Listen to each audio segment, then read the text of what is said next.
Grocery, and the Clinton High School Student Activity Fund. Tickets are $50 each or buy a table of 8 for $360. Tickets can be purchased at the Clinton High School office during school day business hours. Help WHOW raise money for these two special causes and watch the debut of the WHOW 75th anniversary video Saturday, November 12th at the Clinton Country Club. Get your tickets now. News time is 10 minutes after 7 o'clock on this Wednesday morning. Top of the morning from the newsroom of Regional Radio and DeWittDailyNews.com. I'm Seth Lawrence with this expanded local newscast brought to you by Baum Chevrolet Buick in Clinton, your Silverado headquarters, and the morning show streams to Facebook and YouTube. Brought to you by Peterson Insurance, your Pekin Insurance agents in Clinton. Before we get to the news in this hour, let's take a look at some of those rainfall totals from central Illinois in the last 24 hours. And we start here in Clinton in DeWitt County, where 1 1/3 inches of rainfall fell. We move to Logan County, a report out of the southern portion near Elkhart, about 9/10 of an inch of rainfall in Logan County. Down in the very southeast portion of Logan County, south of 121, near Macon County, 1 1/3 inches, where Macon, Logan, and Sangamon counties meet, about 1 1/10 inches at the very southern tip of Logan County. We move into McLean County. Bloomington normal, mostly on the east side. Just over 1 inch of rainfall down near the Towanda Barnes Road on the southeast side of the community. About 1 1/5 inches of rainfall reported there, just outside of Leroy yesterday. 1 inch of rainfall in total from yesterday. In the southern portion of Woodford County, near Congerville, about 9/10 of an inch of rainfall reported there, 9.95 inches just outside of Metamora in Woodford County from yesterday. Very southern portion of Livingston County, south of Chatsworth, 2 inches and 1/10. Ford County yesterday, south of Melvin, about 1.5 inches of rainfall. Continuing to move south into northern Champaign County, north of Fisher, 1.3 inches of rainfall. Champaign-Urbana yesterday reports right around 1.3 inches in Champaign-Urbana, just over 1 inch of rainfall. In St. Joseph yesterday, 1 inch of rain in Sidney, 1 inch of rain in Homer in eastern Champaign County from yesterday. Other rainfall totals in central Illinois here for you today. North of Arthur in northern Moultrie County, 9/10 of an inch of rainfall. Near Newman in eastern Douglas County, over 1 inch of rainfall there. 9/10 of an inch of rainfall in Shelbyville in Shelby County, far southern Shelby County, 6/10 of an inch of rainfall. Outside of Edinburgh on the western side of Christian County, just over 1 inch and 4/10. Nearly 9/10 of an inch of rain in Springfield in Sangamon County from yesterday. So a lot of rain fell in the last 24 hours. And when you get to the north and eastern portion of Illinois, particularly Kankakee County around the Bourbonnais area, you're talking about, in Watseka as well, you're talking about totals around 2 inches. So that's where the most significant portions of rainfall came. And then you get into the north and western portion of Indiana around Gary, over 2 inches, and in some places 3, nearly 4 inches. And you can check out all those totals today at cocoraz.org. It is so easy. This new interactive map that Coco Roz has is absolutely fantastic. You can pick a range of dates as well. Find out maybe how much rain we haven't gotten in the last couple of weeks. It's been rather dry, but that has certainly opened the door for farmers to make significant progress in the fields. But again, that's cocoraz.org. Just check it out. The map there is absolutely fantastic, and you can get information about how to become a data point for CocoRaz. Of course, this is a service that the National Weather Service utilizes as well, but that's all at cocoraz.org. All right, let's get to the news here on this Wednesday. The DeWitt County Board last Thursday night declined a township consolidation option from the state of Illinois. On the WHOW morning show Tuesday, DeWitt County Board Chair Terry Ferguson indicated this option was made available by the state of Illinois and believes it is an effort to save money, but doesn't see it being necessary for DeWitt County. The legislature put forth a bill that would require all the townships to hold 3 meetings with citizenry to evaluate whether or not they want to merge with other entities. Harp Township, and they also have to make a report back to the county board. Harp Township has completed their process here in the last several months. It was unanimous by the participants to just leave well enough alone. They were satisfied with the service that the township provided and didn't want to monkey with something that was working. Well, I think the theory is to save money. It's when you talk about township government and for the rural communities, it's there's not a lot of overhead and labor and costs and such. Our supervisors have had the same salary for 30 years. According to Ferguson, there was also an idea to consolidate road districts, but he believes this just wouldn't work in DeWitt County, leaving individuals stranded in the event of inclement weather, winter weather. The idea of merging the road districts, the theory is that you could probably save some money, but during the winter, when the snow's blowing and everything, if you eliminated possibly half the snow removal equipment in the county, the people that live out in the county wouldn't put up with that. Like in Harp Township, we only have, I believe, 5 or 6 farmers that actually live and farm in the township. The rest of the residents are people that work in town, have to get to work. They don't want to be sitting there in the snowbank for 3 days while they wait for the truck to come and plow them out. The reports were filed with the DeWitt County Board last Thursday night. Heyworth schools are set to benefit from an expiring TIF in the community, and its district leader says this is a win-win for taxpayers. On the WHOW morning show Tuesday, Superintendent Dr. Lisa Taylor told Regional Radio the TIF that fell within the school district is expiring. She explains the city of Heyworth generously kicked back some of those dollars over the years to the school district because the development meant more kids in the school system. So we have 6 TIF districts in Heyworth, and so those are different areas of the town that at one time a TIF was approved by the village board to develop that area, right? And so in Heyworth, most of those are subdivisions, and our first big one is primarily a subdivision that's expiring this year. And what happens is at the time that the TIF's approved, there were no homes there, right? So the EAV was frozen and the district was just getting a little bit of property taxes. And during the life of that TIF, which is 23 to 35 years, those taxes go to the village, and the village uses that money to incentivize developers and build all these homes, right? Mm-hmm. And so over time, the value of that, the EAV of that area has grown to almost $10 million, the majority of those property taxes going to the village. And the village does give the school district some back because as you build new homes, you have more students, right? And so our costs are going up. As the TIF expires, Dr. Taylor explains those levied dollars now shift to the school district exclusively. This is going to allow them to significantly decrease their levy. But as that expires, all of that EAV shifts back to the school district. So we could get really ahead, right, and capture all of those revenues that we haven't been getting in the past. But we are not planning to do that. We're planning to just take basically the portion we were getting before and a little bit more to cover some of the increased costs I just mentioned. Mm-hmm. But we think it'll end up, and I'll present at our November and December board meetings, it'll end up with us being able to drop our school district tax rate by at least 10 cents. So that's one of the goals of the board. And it's good to get to there.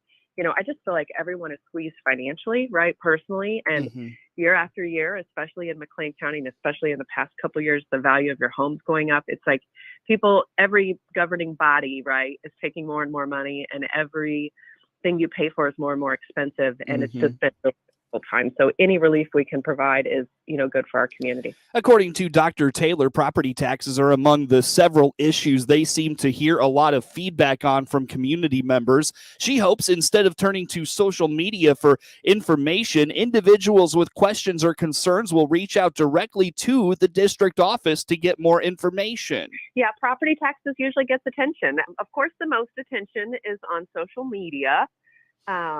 But we always encourage people, and I'm not going to try to get into a property tax debate on Facebook, but we do encourage people to come in, meet with me, sit down, understand it. I'm happy to explain it and try to simplify it as much as possible, because I think a lot of the frustration is just, I'm already financially strapped and my taxes are high, right? Everything is costing more. And if we can help them understand, your taxes could be going down. It's very hard for me to say that as a school district, because while I only know my portion, right, I don't necessarily know what all of these other governing bodies are doing. The win-win situation for us is we're able to offset cost and lower property tax rates. 10 cents isn't huge, but if we can do 10 cents now and 10 cents next year, and then we have a wind farm that's supposed to be coming that is a significant amount of estimated revenue for, it's the largest part is in our school district, so it's over $1 million a year, then we could take a significant chunk off of our property tax rate. At the same time, we have, classrooms that are really full. So we have some issues to look at in, moving grade levels around or doing what we can to make class sizes smaller with limited physical space. Mm-hmm. And so some of those things you just haven't been able to do because you haven't been capturing all your revenues, you may be able to do in the future. Dr. Taylor notes there is always a lot of moving components to a school district's budget, but she is always happy to sit down with any community member and discuss its impact on them. It is 21 minutes after the hour here on this Wednesday. Plenty more to get to coming your way on the WHOW Morning Show. Are you a friend of agriculture? This is Scott Baum from Baum Chevrolet Buick in Clinton. We're giving a $500 Friends of Ag discount to anyone that orders a new Chevrolet or Buick to be built just for you this month. Are you a friend of ag? You are if you're a member of any ag organization employed by any ag-related business, including research, inputs, manufacturing, sales, and marketing, and of course, ag education. Come in, order yours today. BaumChevyBuick.com, right from the start. 22 minutes after the hour this morning. Again, I'm Seth Lawrence with you folks today for this expanded local newscast streaming to Facebook and YouTube, brought to you by Peterson Insurance, your Pekin Insurance agent in Clinton. Prices to heat a home in Illinois this winter could double or even triple in some cases due to the war in Ukraine. Gas Buddy's Patrick DeHaan says the reason is the war in Ukraine. Well, certainly very expensive. We've seen some improvement, but I think it's a little bit too late. Utilities have tied down their gasoline, or I should say their natural gas supply. And so it's going to be an extremely expensive winter to heat your homes, whether it's natural gas, propane, or heating oil. We have seen the price of all three of those really skyrocket because of Russia's invasion. So natural gas, you can expect your home heating bill to maybe be 2 to 3 times what it normally is. Propane and heating oil might be even beyond that. And all of this really, again, because of the curtailment of energy flowing out of Russia due to their war. Russia is one of the most significant oil producers and natural gas producers. Now that they've basically cut off the flow of natural gas to Europe, Europe is knocking on the door of natural gas producers here in the U.S. and basically offering a higher price, and that is siphoning some of the natural gas here in the U.S. over to Europe, which in turn is driving up our natural gas prices. The U.S. Energy Information Administration projects natural gas prices could increase 22% this winter. It's not just natural gas on the rise. DeHaan reports diesel prices at the pump could be on the rise because of its refinery fires in the Midwest. The state is launching the Illinois Safe Sleep Support Program to help reduce infant deaths. Sudden unexpected infant death is one of the leading causes of infant mortality. With that in mind, this one-year statewide program aims to better educate parents and caregivers, says Illinois Department of Human Services Early Childhood Director Kristen Chernosky. It will be distributing educational materials, providing toolkits to practice safe sleep practices. It will provide resources, including what to know about swaddling and sleep sacks. Chernowski says they will also work to teach minority families which suffer more SIDS deaths. The Safe Sleep Support Program is a joint effort between 12 government and community agencies. During 2021, Illinois Black infants were 4 times as likely to die from SUID as white or Hispanic infants. So it's the goal of the campaign to promote safe sleep, but also to address those disparities as we look to improve upon them. The program will use written materials, toolkits, and more to teach the basics of safe sleeping. The Illinois Department of Natural Resources is fielding plenty of inquiries about a cougar or mountain lion that was struck and killed by a motorist in northern Illinois earlier this month. There had been confirmed sightings of cougars or mountain lions. Those terms, by the way, can be interchangeable. They're rare in Illinois, but they do occur. And this marks only the 8th confirmed cougar in Illinois in the past 20 years. That's according to our wildlife biologists and the records that they keep. But nonetheless, there was a cougar that was hit on I-88. The wildlife biologist now has taken that to the University of Illinois for a full necropsy and DNA analysis. And through this work, then we'll be able to learn more about that animal, like its age, where it started, its place of origin, its exploratory movements, how it traversed itself across the Midwest. And the experts believe that the cougar may be the same one. They think it probably is the one that was captured on a trail camera on some private property on Whiteside County area in the end of September. It was confirmed by state and federal wildlife biologists that it was a cougar. And now we're speculating that it might in fact have been that one that was hit up on I-88. Interestingly, IDNR is monitoring a second mountain lion that was reported in western Illinois the first part of the month. Now, it has a GPS tracker that was originally attached about a year ago, November of 2021, by the Nebraska Game and Parks Commission. And they did that as part of their ongoing research project on their mountain lion population there. And so they were really trying to figure out about their movement patterns. So the data shows that it moved eastward across Iowa, then into Illinois. And so now that it's here in our state, we're coordinating with Nebraska authorities to monitor it while it's here and to help them as well. That's IDNR Director Colleen Callahan, who says information on wildlife sightings is available online at wildlifeillinois.org/sightings. Dairy producers have until December 9th to enroll in USDA's dairy margin coverage for next year. But what do they need to know about the program? Rod Bain tells us. Sign up for 2023 USDA dairy margin coverage has begun for dairy producers. The enrollment is open now through December 9th. Farm Service Agency Deputy Administrator Scott Marlowe says improvements to coverage have been made over the past year. The feed cost formula will pay for high-quality alfalfa hay. Meaning the updated feed calculations use 100% premium alfalfa hay rather than 50% due to current high feed and premium hay cost.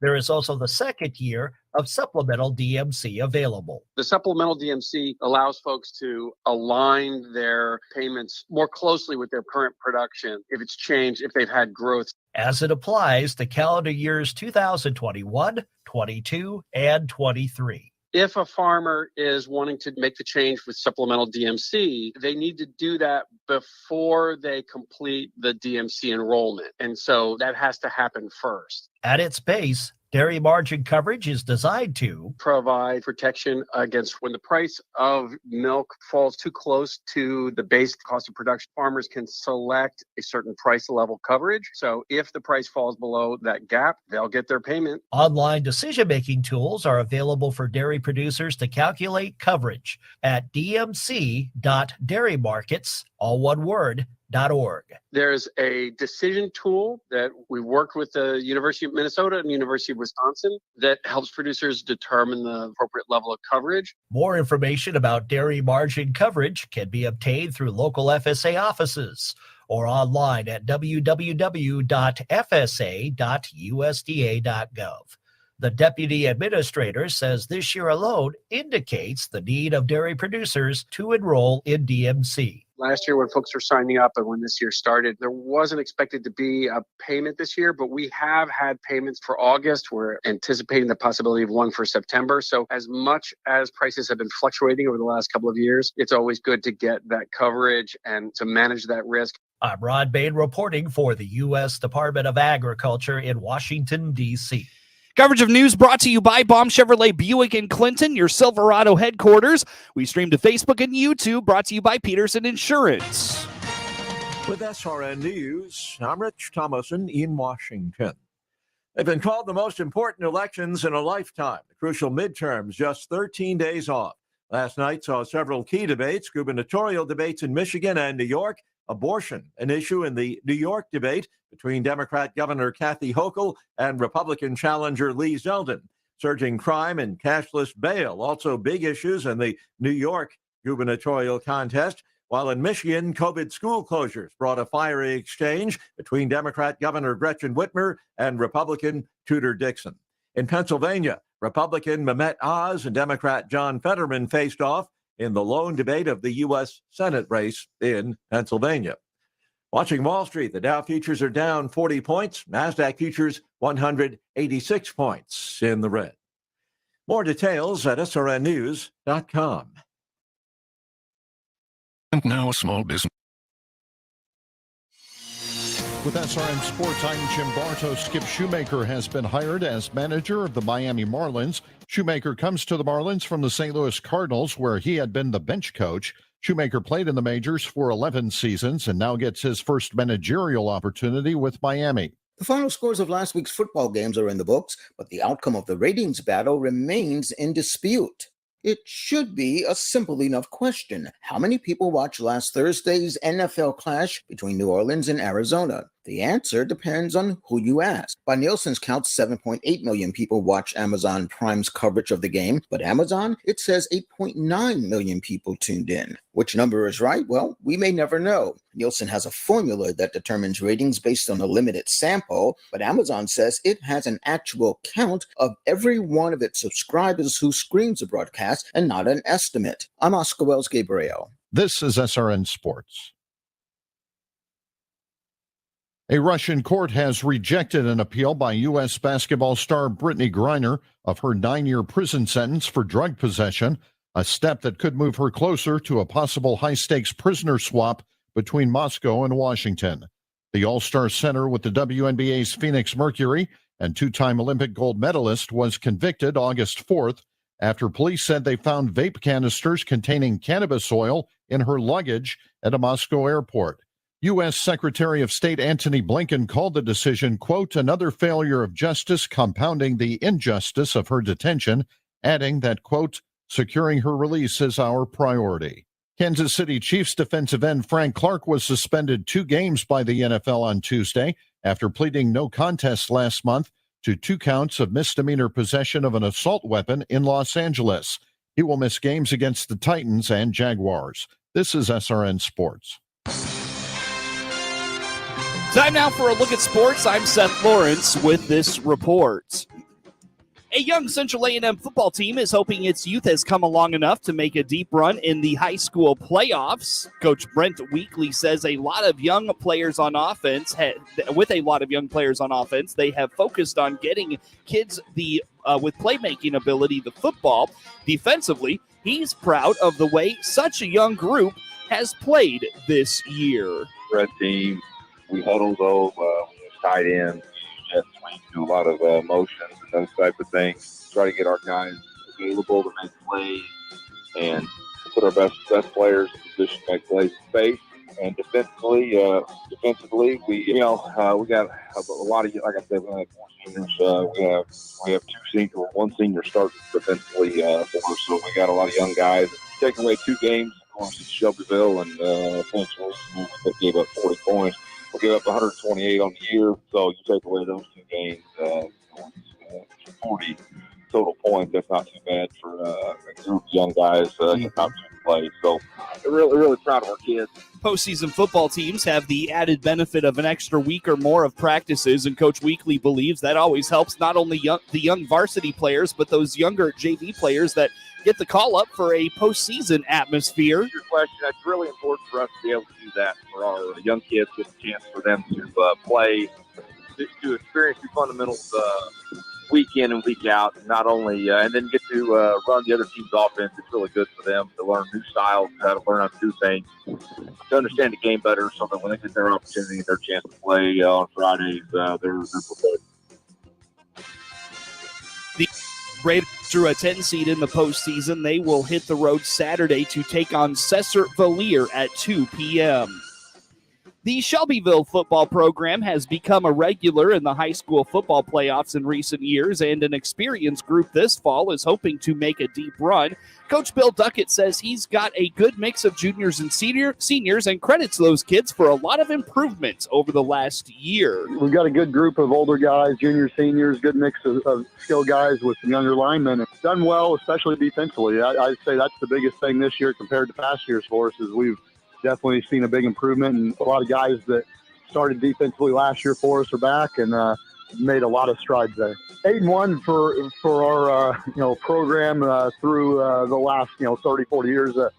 Maybe the second time we've done that. But we had high expectations. They made the playoffs last year.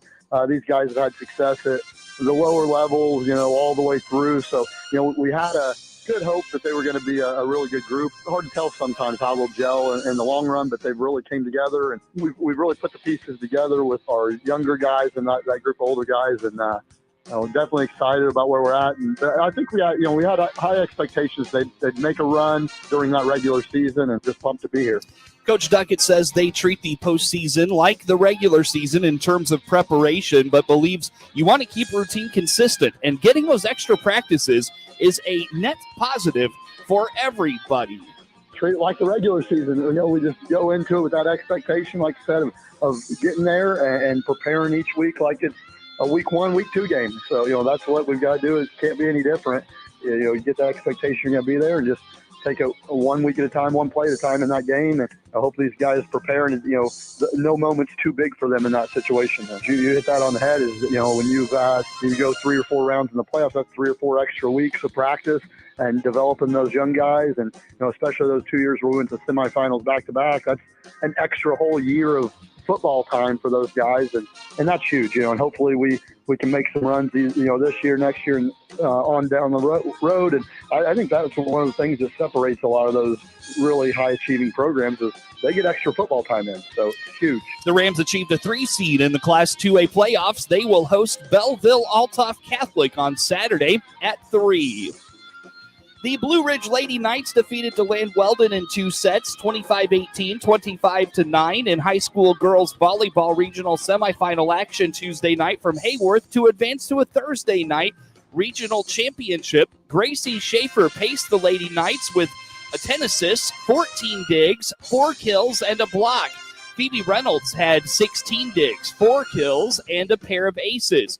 In improving to 24-11 overall, Blue Ridge will battle Bloomington Cornerstone Christian Academy on Thursday. Bloomington defeated Ridgeview Tuesday in 2 sets, 25-20 and 25-19. In Class 1A high school girls volleyball regional action from Tuesday from the Cerro Gordo Regional, Meridian downed Argenta Oriena in 2 sets, 25-20 and 25-16. Central A&M, Tuscola down Central A&M in 3 sets, 25-21, 21-25, and 25-19.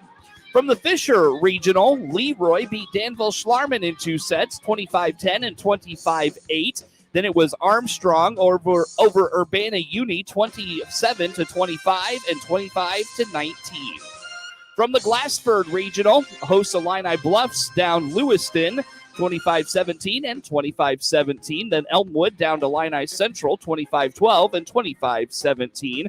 From the Kewanee-Weathersfield Regional, it was Peoria Heights over Verna Midland, 25-10 and 25-16. From the Mount Pulaski Regional, the Lady Hilltoppers downed Edinburgh, 25-8, 25-12. And Springfield Calvary fell to Pawnee, 26-24, 25-22. From the Roanoke Benson Regional, it was Brimfield over Normal Calvary Christian Academy, 25-16, 25-17. And Flanagan Cornell downed Low Point Washburn, 25-10, 25-17. In Class 2A, regional high school volleyball action from Tuesday from the Arthur Lovington Atwood Hammond Regional, it was Ala over St. T, 25-23, 25-16. Monticello defeated Westville 15-25, 25-12, 25-19. From the Athens Regional, it was Pleasant Plains over Springfield Sacred Heart Griffin, 25-16 and 25-16. Petersburg Porta then beat Athens 25-15, 16-25, and 25-20. From the Bismarck Henning Regional, St. Joe Ogden down Hoopston, 25-18, 25-23. From Minunk, it was Tri-Valley over Prairie Central, 25-19, 25-18. And El Paso Gridley fell to Fieldcrest, 32-30 and 25-19. From the Shelbyville Regional, it was Shelbyville over Vandalia, 27-25, 25-19.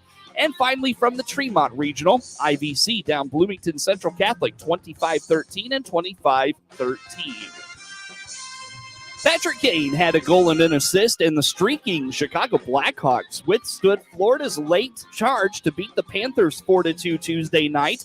Taylor Radish, Philip Karashev, and Jonathan Taves scored in the Blackhawks' fourth straight victory after dropping their first two games of the season. Chicago overcame 2-goal deficits in its previous 3 wins, but had to hold on against the Panthers in the final 10 minutes. The Blackhawks are off to a surprising start after shredding some key players during the offseason. Chachik's goal, a nifty midair deflection of Carter Viraheg's point shot, closed the gap to 3-2 with 7:13 to play.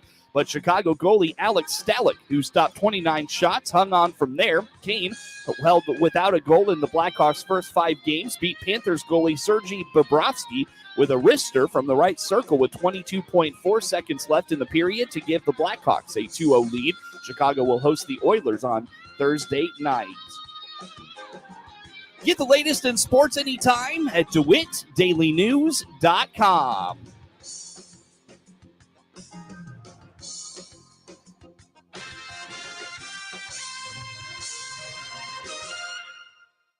This is staff meteorologist Jennifer Wojcicki with your regional radio forecast.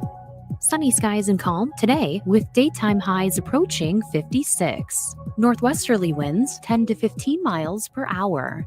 Lows level off around 36. Tonight, partly cloudy skies. A mix of clouds and sun again. Tomorrow, daytime highs approaching 57.